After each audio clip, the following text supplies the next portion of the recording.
അങ്ങനെ ഒരു കുഴപ്പമുണ്ട്. വൺസ് ഒരു ആക്ടർ ആദ്യ സിനിമയിൽ തന്നെ അത്ര കണ്ട് എസ്റ്റാബ്ലിഷ്ഡ് ആവും ഒരു കൈൻഡ് ഓഫ് ക്യാരക്ടറിൽ. ഫോർ ഇൻസ്റ്റൻസ് ഇപ്പോൾ ജലജ എടുക്കുകയാണെങ്കിൽ ആദ്യ സിനിമയിൽ തന്നെ അവർ ദുഃഖപുത്രിയാവുന്നു, പിന്നീട് അങ്ങോട്ട് ദുഃഖപുത്രിയുടെ നിരകളാണ് തീർച്ചയായിട്ടും വരുന്നുണ്ടോ. ഇപ്പോൾ ആണത്തവും ചങ്കൂറ്റവും ഉള്ള വാറണ്ടിയുടെ പകർപ്പുകളാണ് വരുന്നത്. ഒരുപാട് ക്യാരക്ടേഴ്സ് എനിക്ക് അങ്ങനെ വരുന്നുണ്ട്. പക്ഷേ ഞാൻ പണിക്ക് ശേഷം 4 സിനിമകളോളം ചെയ്തു. ഓക്കെ. അതിൽ രണ്ടാമത്തെ സിനിമയാണ് സുമതികളവ്.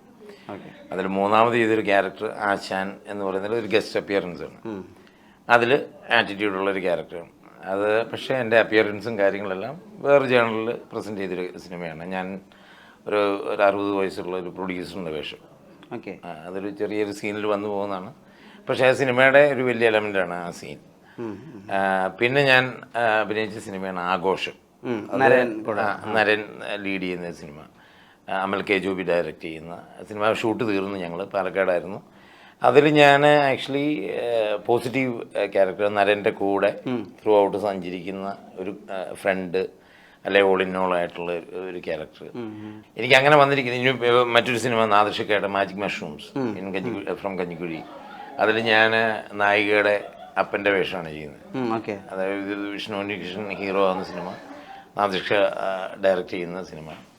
അതിൽ അക്ഷയ ഉദയകുമാർ എന്ന് പറയുന്ന ഹീറോയിൻ്റെ ഫാദറിൻ്റെ വേഷമാണ് ഞാൻ ചെയ്യുന്നത്. അത് ടോട്ടലി ഡിഫറെൻ്റ് ആണ്. അത് വാറണ്ടേവിയേ അല്ല, അതൊരു ഇമോഷണൽ ഡാഡാണ്, ഒരു ഇമോഷണൽ അപ്പൻ. അപ്പം പക്ഷേ എനിക്ക് വന്നിരിക്കുന്ന ക്യാരക്ടേഴ്സിൽ കൂടുതലും ഈ ആറ്റിറ്റ്യൂഡും നെഞ്ചു വിരിച്ചിരിക്കുന്ന അങ്ങനത്തെ ക്യാരക്ടർ. പോലീസ് വേഷങ്ങൾ ഒരുപാട് കൂടുതൽ വരുന്നുണ്ട്. അത് സ്വാഭാവികമാണ്. പക്ഷേ താങ്ക് ഗോഡ് എനിക്ക് വരുന്ന കഥാപാത്രങ്ങളിൽ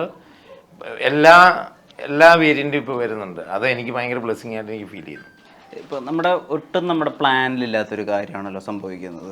ഒട്ടും നമ്മൾ വിചാരിക്കാത്ത എൻ്റെ ലൈഫിൽ പ്രത്യേകിച്ച്. കാരണം ഞാൻ ഒരിക്കൽ പോലും ജീവിതത്തിൽ നടക്കാത്ത കാര്യമാണ്. നമ്മളിപ്പോൾ ഇന്റർവ്യൂ ചെയ്യുന്ന സമയം 12:30 കഴിഞ്ഞിരിക്കുന്നു. 12:30 രാത്രി. അപ്പം ഞാൻ എൻ്റെ ലൈഫിൽ ഇങ്ങനെ വർക്ക് ചെയ്തിട്ടില്ല. ഞാൻ എൻ്റെ ബിസിനസ്സിലോ ഒരിക്കൽ പോലും ഞാൻ എൻ്റെ 8 മണിയാകുമ്പോഴത്തേനും എൻ്റെ പരിപാടികൾ ക്ലോസ് ചെയ്യുന്നു. വർക്ക് ലൈഫ് ബാലൻസ് മൊത്തത്തിൽ തെറ്റാണ്. ടോട്ടലി താണെന്നില്ല. അപ്പം ഞാൻ പറഞ്ഞില്ല, ഞാൻ ചിന്തിക്കാത്തൊരു ഏരിയ, ചിന്തിക്കാത്തൊരു ലെവല്, ആൾക്കാർ ഒരൊറ്റ സിനിമ കൊണ്ട് തന്നെ, പണി എന്ന് പറയുന്ന ഒരൊറ്റ സിനിമ കൊണ്ട് തന്നെ ഒരുപാട് ജനങ്ങൾ തിരിച്ചറിയുന്നു. ഞാനിതൊന്നും അനുഭവിക്കാത്തതും ചിന്തിക്കാത്തതുമായ ഒരു ലോകത്തേക്കാണ് ഞാൻ വന്നുപെട്ടത്. അത് ജോജു ജോർജിന് താങ്ക് യു. എന്നിരുന്നാൽ പോലും ഞാനതുമായിട്ട് കോപ്പ് ചെയ്ത് വരുന്നുള്ളൂ. എനിക്ക് ഇത്രയും പണി ഇറങ്ങിയിട്ട് ഓൾമോസ്റ്റ് കഴിഞ്ഞ ഒക്ടോബർ 2024 ഇറങ്ങിയതാണ് പടം. അതിൽ നിന്ന് ഞാൻ ഇതുവരെ മുക്തി നേടിയിട്ടില്ല. കാരണം എനിക്ക് ഓരോ ദിവസം കഴിയും തോറും എനിക്ക് കൂടുതൽ റെക്കഗ്നൈസേഷൻ ഞാൻ ഫീൽ ചെയ്യുന്നത്. ഞാൻ പണി ഇറങ്ങിക്കഴിഞ്ഞ് 1 മാസം കഴിഞ്ഞപ്പോഴത്തെ റെക്കഗ്നൈസേഷൻ അല്ല എനിക്കിപ്പോൾ ഉള്ളത്. ഇപ്പോൾ എന്നെ എല്ലാവരും തിരിച്ചറിയാൻ തുടങ്ങിയിരിക്കുന്നത്. അത് അപ്പം ഞാൻ തന്നെ ഐ കാൺട്ട് ബിലീവ് ഇറ്റ് എന്ന് പറഞ്ഞ ഒരു സിനിമ എന്ന് പറയുന്നത് അതിനെ എങ്ങനെ ഡിസ്ക്രൈബ് ചെയ്യണമെന്ന് എനിക്കറിയില്ല. കാരണം ഇത് വേറൊരു മായാലോകമാണ്. ഇത് ഞാൻ ചിന്തിച്ചിട്ടുള്ളോ ആഗ്രഹിച്ചിട്ടുള്ളോ ഉള്ള ഒരാളല്ല. സീരിയസ്ലി കാരണം നമ്മൾ ആഗ്രഹിക്കണമെങ്കിൽ നമ്മളൊരു നടനാകണമെന്ന് ആഗ്രഹിക്കണം. ഞാൻ അങ്ങനെയൊന്നും ചിന്തിച്ചിട്ടില്ല. കാരണം ഞാൻ വേറെ ട്രാവലിൽ പൊയ്ക്കൊണ്ടിരുന്ന ഒരാളാണ്. ഞാൻ സിനിമയുടെ പല മേഖലകളിൽ ഞാൻ ഇൻവോൾവ് ആയിട്ടുണ്ട്, പല രീതിയിൽ. എൻ്റെ സൗഹൃദങ്ങൾ മുഴുവൻ ഇതിനു മുമ്പ് പല ഇൻ്റർവ്യൂവിൽ ഞാൻ പറയുന്നത് പല സൗഹൃദങ്ങളെല്ലാം സിനിമയിലാണ്. എൻ്റെ മജോറിറ്റി ഫ്രണ്ട്സ്, ഒരു 90-95% ഫ്രണ്ട്സ് എന്ന് പറയുന്നത് മൂവി ഇൻഡസ്ട്രിയിൽ നിന്നാണ്. അത് എൻ്റെ ഒരു വേറെ ട്രാവൽ സൈഡിൽ സംഭവിച്ചാണ്. ഞാൻ UK ലോജിസ്റ്റിക്സ് ഒക്കെ ആയി ബന്ധപ്പെട്ട് അതെ പ്രൊഡക്ഷൻ്റെ ഭാഗമാകുക, അതൊക്കെയാണ് ഞാൻ ചിന്തിച്ചിട്ടുള്ളതും. ഞാൻ അല്ലെ ഷോ നടത്തുക, അല്ലെ ആൾക്കാർ വരുമ്പം അവരെ റിസീവ് ചെയ്യുക, ട്രീറ്റ് ചെയ്യുക, ഇതൊക്കെയായിരുന്നു എൻ്റെ ലോകം.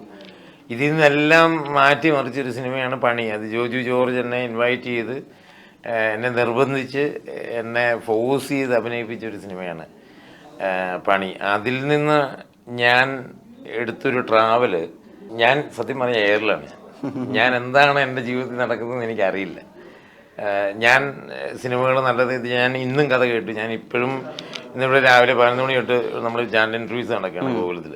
വിജയ് സേതുപതിക്ക് അഭിനയിക്കാനുള്ള ഒരു സ്റ്റിങ് കിട്ടുക എന്നൊക്കെ പറയുന്ന ഒരു ഏരിയ വരുന്നതും, അദ്ദേഹം അക്കൗണ്ടിങ് ജോലി കഴിഞ്ഞിട്ട് അദ്ദേഹത്തിൻ്റെ കെട്ടിടത്തിൽ നിന്ന് റൂം വരെ നടക്കുമ്പോൾ ഈ TV ഡിസ്പ്ലേകളുണ്ടല്ലോ ദുബായിൽ. അപ്പോൾ അവിടെ ഒരു അനിമേഷൻ മൂവി പ്ലേ ചെയ്തുകൊണ്ടിരിക്കുകയാണ്. അപ്പം അതിലൊരു ഡൊണാൾഡ് ഡക്ക് എന്നെ പോലെ ഒരു ക്യാരക്ടർ അവരുടെ ഒരു ആനിമേഷൻ വോയിസ് സംസാരിച്ചുകൊണ്ടിരിക്കുക.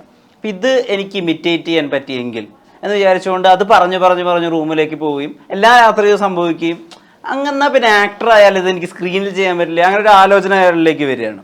എനിക്ക് എൻ്റെ ഒരു പരിമിതമായ അറിവ് വെച്ചിട്ട് ബോബി ഒരു റിയൽ എസ്റ്റേറ്റും ഒക്കെ ആയി ബന്ധപ്പെട്ടുള്ള ആളാണ്. അപ്പോൾ പല രീതിയിലുള്ള ആളുകൾ ഡിപ്ലോമാറ്റിക് ആയിട്ടും അല്ലാതെയും ഒക്കെ പല വിധത്തിൽ കാണേണ്ട ആവശ്യമുണ്ട്. അതെ, അവിടെയും നമുക്ക് അഭിനയങ്ങളുണ്ടല്ലോ, അതായത് ഈ ആ അഭിനയങ്ങളൊക്കെ കൂടിയാണ് പിന്നെ അതിൻ്റെ ഒരു ആകത്തുകയെ ഹെൽപ്പ് ചെയ്ത്, അങ്ങനെ തോന്നിയിട്ടുണ്ടോ?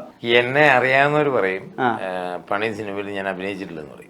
എന്നെ അറിയാതെ അത് റിയൽ ബോബി എന്ന് പറയുന്നവരുണ്ട്. അത് എന്നെ അറിയാവുന്നവർക്ക് എല്ലാവർക്കും അറിയാം. അതിലുള്ള സിനിമ ഭീഷണിയൊക്കെ ഉണ്ട്. അല്ല, എൻ്റെ ലൈഫിൽ ഞാൻ അങ്ങനെ ട്രാവൽ ചെയ്തിട്ടുണ്ട്. പല ഏരിയയിൽ ഞാൻ ഇപ്പൊ ഭീഷണിപ്പെടുത്തേണ്ട ലെവലിൽ വന്നിട്ടുണ്ട്. അല്ലാതെ പല ട്രാവൽ ഉണ്ടായിട്ടുണ്ട്. അതിപ്പം അതൊരു ചാനൽ ഇന്റർവ്യൂ പറയേണ്ട കാര്യങ്ങൾ. എന്നാലും നമ്മുടെ ബിസിനസ്സിൽ ട്രാവലിൽ പല ഏരിയയിൽ കൂടെ നമ്മൾ ട്രാവൽ ചെയ്തിട്ടുണ്ട്. പക്ഷെ എന്നെ സംബന്ധിച്ചിടത്തോളം ഞാൻ ഒരുപാട് അനുഭവങ്ങൾ നേരിട്ട് കണ്ടിട്ടുള്ള ഒരാളാണ്. ഒരുപാട് ലോക്കൽ നമ്മുടെ സാധാരണക്കാരായ ജനങ്ങളുടെ ജീവിതവും എനിക്ക് നന്നായിട്ട് അറിയാം. കാരണം ഞാൻ ഇടുക്കി ജില്ലയിൽ ജനിച്ചു വിടുന്ന ഒരാളാണ്, കട്ടപ്പനക്കാരനാണ്. അപ്പം എൻ്റെ ഫാദർ ഒരു ഫാമറാണ്.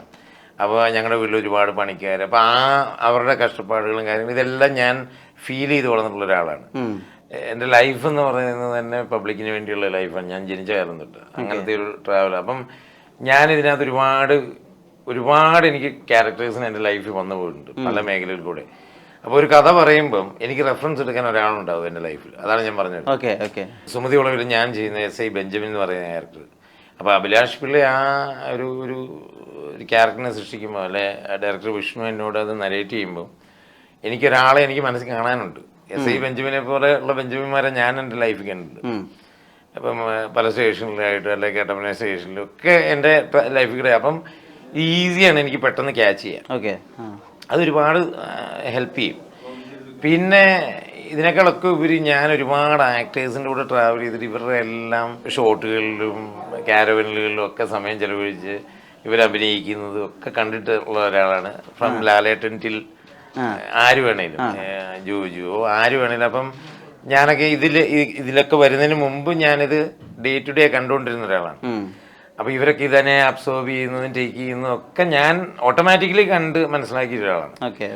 ഇതിനേക്കാളൊക്കെ ഉപരി എനിക്ക് മലയാള ഈ സിനിമയിൽ ഇപ്പോൾ ജോജു വഴി കിട്ടിയ എൻട്രി പണിയിൽ എനിക്ക് ഒരുപാട് ബന്ധങ്ങൾ എന്ന് പറഞ്ഞാൽ എനിക്ക് നല്ല സൗഹൃദങ്ങൾ ഉള്ളതുകൊണ്ട് എന്നെ ഒരുപാട് ഹെൽപ്പ് ചെയ്യുന്നത്. കാരണം ഇവരാരും ചിന്തിക്കാത്തൊരു മേഖലയിലാണ് ഞാൻ വന്നിരിക്കുന്നത്. അപ്പം ഇവിടെ നിനക്ക് ഇങ്ങനെ ഒരു പരിപാടി ഉണ്ടോയെന്ന് ചോദിച്ച ഒരുപാട് പേരുണ്ട് എന്നെ അറിയാവുന്നത്. ഉദയകൃഷ്ണ, നമ്മുടെ റൈറ്റർ ഉദയേട്ടൻ എന്നെ 2008 തൊട്ട് അറിയാവുന്ന ഒരാളാണ്. ഞങ്ങൾ UK Christian brothers cinema shoot ചെയ്യണം. പണി എന്ന് പറയുന്ന സിനിമ കണ്ടിട്ട് എന്നെ വിളിച്ചിട്ട് ചോദിച്ചു, എടാ ഭൂവി, നിനക്ക് ഞാൻ ക്രിസ്ത്യൻ ബ്രദേഴ്സിലൊരു സീനിൽ അഭിനയിക്കാൻ പറഞ്ഞപ്പോൾ നീ ഓടുമായിരുന്നു, ഇത് നീ എന്തോ കാണിച്ചു വെച്ചിരിക്കുന്നത്. ജോഷി സാർ എന്നോട് പറഞ്ഞിട്ടുണ്ട്, എടാ നിനക്കിങ്ങനെ ഒരു പരിപാടി ഉണ്ടായിരുന്നു, ഞാൻ ഒട്ടും ചിന്തിച്ചില്ലെന്ന് പറഞ്ഞത്. ഇതൊന്നും പറയാത്ത ഒരാൾ കണ്ടു ചിരിച്ചെന്നുള്ളത് എൻ്റെ എല്ലാവരും രഞ്ജിയേട്ടൻ ഇത് ഒട്ടും സർപ്രൈസ് അല്ലായിരുന്നു. കാരണം പുള്ളി നേരത്തെ എന്നെ ക്യാച്ച് ചെയ്തിട്ടുള്ള ഒരാളാണ്. അപ്പം അതാണ് രഞ്ജിയേട്ടൻ എന്നോടുള്ള ഞങ്ങൾ തമ്മിൽ അടുക്കാനും ഉള്ള കാര്യങ്ങളൊക്കെ. ഓരോ മൂമെൻറ്റ്സിലുള്ള ഞങ്ങളുടെ കോൺവെർസേഷൻസും തമാശകളും ഒക്കെ രഞ്ജിയേട്ടൻ പെട്ടെന്ന് ക്യാച്ച് ചെയ്യും. നമ്മൾ ഓരോ കാര്യങ്ങൾ എടുക്കുന്നതും ഓരോ കാര്യങ്ങൾ ഡീൽ ചെയ്യുന്നതൊക്കെ. അപ്പം ഇതെല്ലാം എനിക്ക് എല്ലാ രീതിയിലും ടോട്ടലി ഭയങ്കര ഹെൽപ്ഫുള്ളാണ്. പിന്നെ ഞാൻ പറഞ്ഞില്ലേ, ഞാനൊരു ലൈഫിൻ്റെ ഒരു ട്രാവൽ കഴിഞ്ഞിട്ട് almost I'm 47, happy to say. അപ്പം നമ്മളിതിനെ പറയുന്നത് നമ്മളൊരു ലോകത്തിൻ്റെ ഒരു ട്രാവൽ ഒക്കെ കഴിഞ്ഞിട്ട് ഇങ്ങനൊരു അവസ്ഥയിൽ എത്തിച്ചേർന്നിരിക്കുകയാണ്. അപ്പം ഞാൻ ആക്ച്വലി എവറി മൂമെൻറ്റ് ഞാൻ എൻജോയ് ചെയ്യാണ്. കാരണം ഞാൻ എൻ്റെ സൗഹൃദങ്ങളുടെ ഇടയിലൂടെ ഞാനിപ്പോൾ ട്രാവൽ ചെയ്യാണ്. ആക്സിഡൻ്റലി എൻ്റെ പല സുഹൃത്തുക്കളുടെയും കൂടെ ഞാൻ വർക്ക് ചെയ്യാണ് ഇപ്പോൾ. അത് ഭയങ്കര രസകരമായ ആക്ടർ. കാരണം അവരുടെ പല ലൊക്കേഷനിലും ഞാൻ നീയാണ് ഈ വേഷം ചെയ്യുന്നത്, അത് ശരി എന്ന് പറഞ്ഞ് പിന്നെ അവിടെ ഒരു എന്നാ പറയുന്നത്, ദർ ഇസ് നോ ഗ്യാപ്പ്. ഭയങ്കര ഫ്രണ്ട്ലി ആയിട്ടുള്ള ഒരു കാര്യം. എനിക്ക് അവിടെ ഒരു സ്വീകാര്യത കിട്ടുന്നുണ്ട്. എനിക്ക് ഒരിടത്തും ടെൻഷനില്ല. അല്ലെന്നുണ്ടെങ്കിൽ തന്നെ എനിക്ക് പരിചയമില്ലാത്തൊരു ലൊക്കേഷനാണെങ്കിലും പരിചയമില്ലാത്ത ആൾക്കാരാണെങ്കിൽ പോലും ഞാൻ പെട്ടെന്ന് മിങ്കിളാവും. ഞാൻ ഷോട്ടിന് മുമ്പ് തന്നെ അവരുമായിട്ട് സിങ്കായിട്ട് ഞാൻ ഷോട്ടിന് കയറുള്ളൂ. കാരണം എന്നാലേ അതിനൊരു സീനിനൊരു കരിസ്മ ഉണ്ടാവും.